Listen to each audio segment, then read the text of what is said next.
is Jenna, and I am a roadie with Global Zero, and I am traveling with my two teammates, Mandy and Scott. They're all the way in the back. You can say hi to them later if you'd like. We are very excited tonight to be able to show you this very exclusive pre-screening of Countdown to Zero, which is brought to you by Lawrence Bender, Participant Media, Magnolia Films, and Global Zero. Global Zero is an international, nonpartisan movement, and we believe that the only way to eliminate nuclear threat is to eliminate nuclear weapons worldwide. So that's our mission, and that's what we are doing. In this film, you will see the very real nuclear threat that we all face today in the world. It's very serious, it's very real. Make sure you hang around at the end. We will have an excellent panel of experts that will be answering any questions that you may have, and also to discuss the film further. If you'd like to listen to that, you definitely should stay. It's awesome. And we'll also be offering some tangible first steps to get down to Global Zero. So enjoy the film, and we'll see you when the lights come back up. Thank you.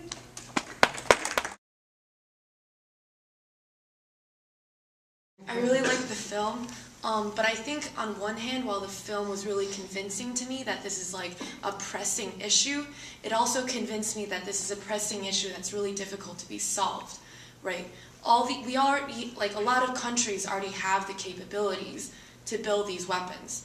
So even if we got rid of all the world's weapons, wouldn't these capabilities still exist? And how could we sort of reconcile with that barrier in getting to zero?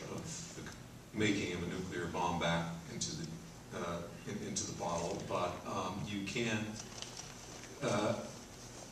reach an agreement among all countries to not materialize those ideas, to produce actual physical objects, nuclear weapons, and produce the fissile materials, and to impose intrusive verification monitoring systems to ensure that no country, no state cheats on such an agreement.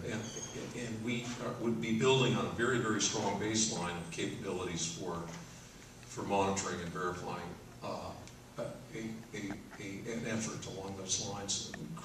Just mention one historical fact that not many people know, and that's that there has never been a country since the beginning of the nuclear age, going all the way back to Oppenheimer's Manhattan Project, that has produced a significant amount of bomb-grade nuclear materials without that production being detected by some foreign intelligence. 183 countries have renounced nuclear weapons, a dozen of which approximately had nuclear weapons programs, and at one point or another in their histories abandoned them for reasons of national interest.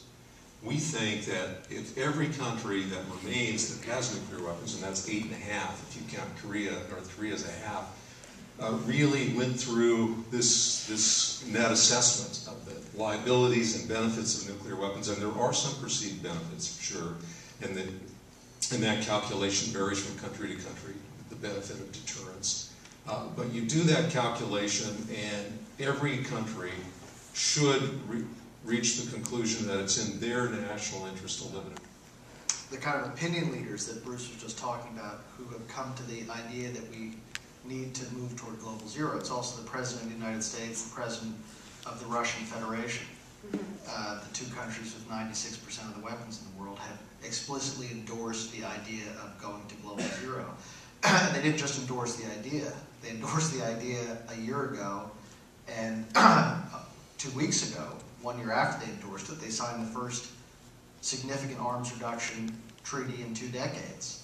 So I think they're serious about this idea of moving toward Global Zero.